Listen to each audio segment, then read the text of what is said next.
TRS ప్రభుత్వంలో కేటీఆర్ గారి హయాంలో అద్భుతంగా ఏం జరిగిందంటే బోల్డని చెరువులను ప్రైవేట్ బిల్డర్స్కి డెవలప్మెంట్కి అండ్ బ్యూటిఫికేషన్ కానీ ఇచ్చారు. ఇలా కొన్ని జెన్యూన్ ఉన్నాయి, మంచినే వాళ్ళు పాపం బ్యూటిఫికేషన్ చేసారు సిఎస్ఆర్ కింద. చాలా మటుకు ఎట్లున్నాయంటే ఇప్పుడు ఈ ఎవరైతే ప్రణీత్ బిల్డర్స్ ఉన్నారో ఆ ఫోటో పట్టు, ఆ మొత్తం 71 ఎకరాలు కట్టినటువంటి ప్రణీత్ బిల్డర్కే ఈ ఉస్మాన్ కుంట చెరువు డెవలప్మెంట్కి ఇచ్చారు. ఇస్తే ఆయన ఏం చేసిండు, దాన్ని డెవలప్ చేసి ఊరోళ్ళకి ఇవ్వకుండా డెవలప్ చేసి అందులో 4 ఎకరాలు మింగి ఆ 4 ఎకరాలలో 8 విల్లాలు కట్టి చుట్టూ కాంపౌండ్ వాల్ పెట్టి జనంకి అవకాశం లేకుండా చేసారు. అంటే నీకు డెవలప్మెంట్ కనిస్తే నువ్వు మింగేసినావు. అందులో నీ కొడుకే డైరెక్టర్ ఉన్నాడు కృష్ణారావు గారు. మరి సమాధానం ఇప్పుడు చెప్పు, ఏం చెప్తావు నాకు అర్థం కాదు. ఏదో నిన్నటి నుంచి తమాషా చేస్తున్నట్టు జాగృతలు దాడి చేస్తారు గీడి చేస్తారని. మాకు అట్లాంటి ఆలోచన ఏం లేదు. మేము మీ మీద దాడి చేసేంత పెద్ద వ్యక్తి మీరు కాదు. ఫస్ట్ థింగ్ వదిలేసేయండి, మీ మీద దాడి చేసే అవసరమే లేదు. మీ వెనుకో గుంటనక్కుంది చూసినావా, వాళ్ళని మాత్రం వదిలిపెట్టండి. ఆ గుంటనక్కకి చెప్తున్నాయి ఇప్పుడు ఇనమను. ఆ గుంటనక్క ఇంటుంటాడు, ప్రెస్ మీట్ నాకు తెలుసు.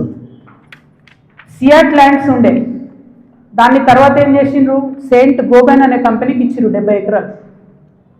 దాని తర్వాత ఏం చేసిర్రు, ఈ గుంటనక్క రికమెండ్ చేస్తే మన BRS government favourite builder Vasavi ఉన్నాడు కదా, ఆ వాసవి బిల్డర్కే ఇచ్చిర్రు. అయితే ఒక అధికారి దానిలో చాలా కీలక పాత్ర. ఆ అధికారి ఇప్పుడు ఈ గవర్నమెంట్లో కూడా కీలకంగా ఉన్నాడు. కానీ ఖచ్చితంగా సెయింట్ గోబెన్ ల్యాండ్కి సంబంధించి ఆ అధికారి పేరు, నేను చెప్పే గుంటనక్క గారి పేరు రెండు కలిపి నేనే ఇస్తా. విజిలెన్స్కి ఇస్తా, ఈడీకి ఇస్తా, సిబిఐకి ఇస్తా. ఇక చూసుకోరు, ఏం చేసుకుంటారో వేసుకో. నేను మీలాగా ఫాల్తు అలిగేషన్స్ చేయను. నా భర్త ప్రైవేట్ ల్యాండ్లో వ్యాపారం చేసిండు. ఏ రియల్ ఎస్టేట్లో ఉన్న వ్యక్తి అయినా చేస్తాడు. మేమెన్నడూ ప్రభుత్వ భూమి జోలికి పోలేదు. ప్రభుత్వానికి ప్రజలకు నష్టమయ్యే ₹1 పని కూడా మేము చేయలేదు.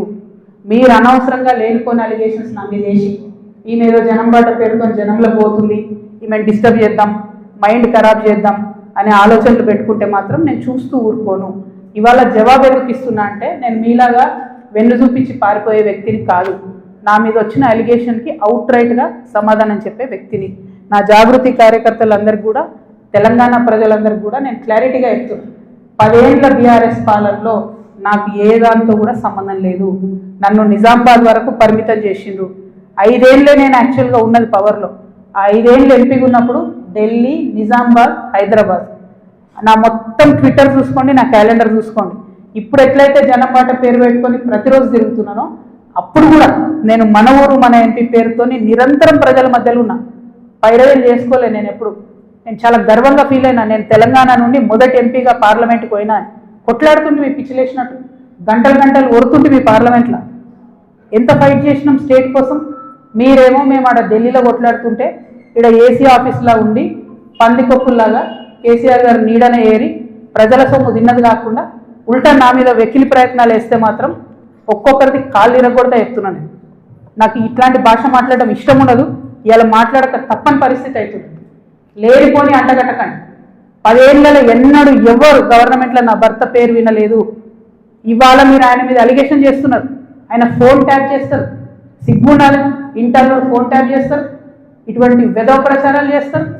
ఇంకా కళ్ళు చల్లబడతలేవా మీకు? పార్టీలకి నిలబొట్టరు కదరా బయటికి. ఇంకేంది?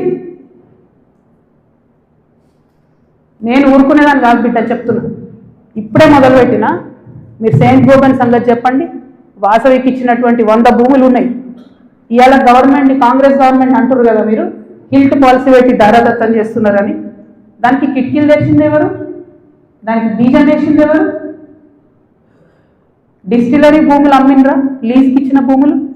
లీజ్కి ఇచ్చిన భూములలో ప్రజలకు డబుల్ బెడ్రూమ్ ఇల్లు కట్టియాలి, హాస్పిటల్ కట్టాలి, స్కూళ్ళు కట్టాలి. ఇండస్ట్రీ తీసేస్తే ప్రైవేట్ వ్యక్తులకు ఎట్లా అమ్మిండ్రు?